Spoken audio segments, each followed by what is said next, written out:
Obeisances. I want to briefly go over these slides so that we can save time and be as efficient as possible. And we're each going to have a particular section to research and to bring to the meeting next week. So this scan is to understand trends that are going on in our environment and how we can learn from them, how we can see the strengths and the opportunities and the threats that are present there. So I'm just going to quickly go through some of these slides so we can get started and we can bring our section, which I'll send to your email specifically for you for next week's meeting. So general areas we want to know more about: religious or spiritual organizations and the environment in which they are operating, the services we provide and how they might change, the people we serve, members and public, and how their expectations might change. So we just did the analysis of the people we're serving, the people we're trying to serve. Issues that are likely to affect our congregation, volunteers, and ashram residents. Emerging and converging technologies we might use or that might affect us, and emerging shifts in anything we think is business as usual.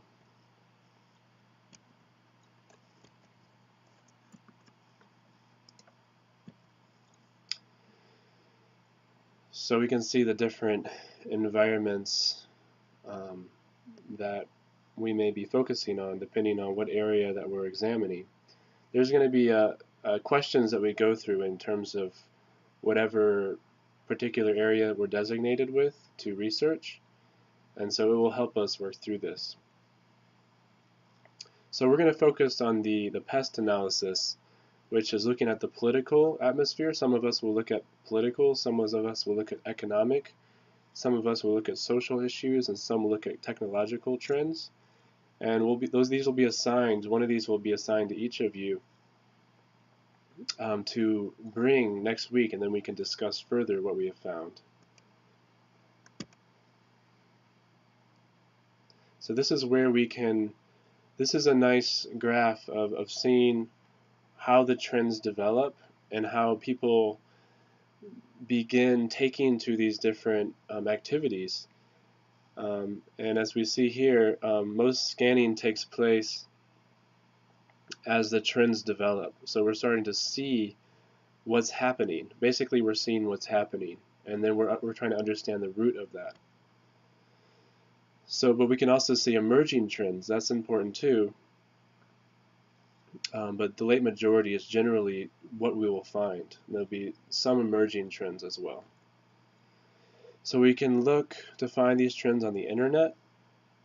We can look in books and newsletters, blogs, Facebook, social media. We can interview people. We can visit different places. So it's up to us, but we want to derive as much information that will help us in our area of interest. I'll also send these slides to you so you can have this as a reference.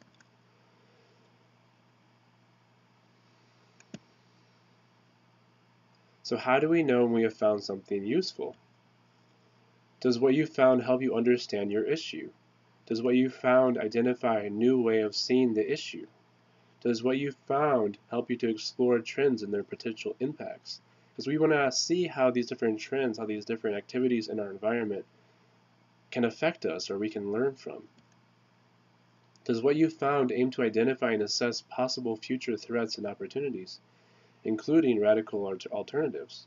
Does what you found challenge existing assumptions underpinning current policies and practices? In other words, what can we do based on what we found to potentially change how we're doing things in terms of reaching people? So as you look, if you think that's rubbish, stop. First, ask, why do I think it's rubbish? Second, take another look. Third, ask what would enable you to accept it as possible. Scan other places to see if that is happening. So perhaps something we found might be useful, so we don't want to immediately discard it. But again, we want to focus on trends that are useful for us as well. What do you observe or explore when you are scanning? So you're going to see things that are happening first of all, and then you're going to see the trends. So it's not just happening in one place. There's a trend, there's a history, and then what is behind those trends? What was the driving force behind why these things are happening? So you can see that first we're going to see the top pyramid, why they're happening. Then we're going to see that they're happening as groups. And then we're going to look deeper and see why did this begin happening.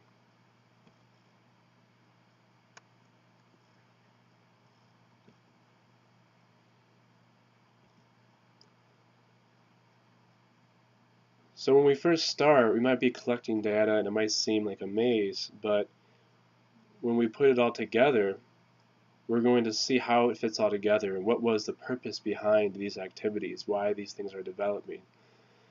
For example, just a simple example, we see people who have water bottles. Everybody's using water bottles. So then we identified a trend. Wow, people like to use water bottles. So what's the driving force behind that? Well, the driving force, as we found out, is that it's very hot in the desert, and everybody needs water throughout the world, and it's a very convenient way to carry water. Therefore, people have water bottles. So you can see how we can look deeper into why events are happening to see the reason for them taking place.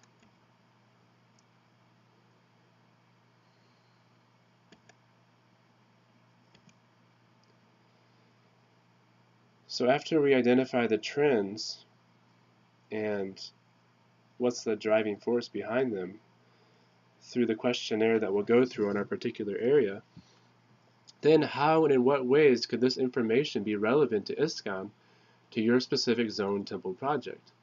What impact might it have on our mission today and in the future? What might be the implications for ISKCON, your zone temple project? How might we respond? So now we're going to go through the worksheet, and it's going to take us through the exploration. So we're going to want to put some time and energy into this so we can have a nice thorough analysis and then be able to identify the opportunities and threats. So we're going to split it up so we each have our particular area, and we can also take resources from other devotees. We might talk to other devotees who have more knowledge on a particular area that we're researching, or even somebody outside devotee circles, so we can be creative in our research. So ideally we'll do this week and come with as much content as you can for your worksheet for your particular area, and then we will share on Thursday, and we'll discuss more, and we'll figure out ways to solidify what we already have. So thank you all so much, and all glories to the Tucson Vision team. Jai, Hare Krishna.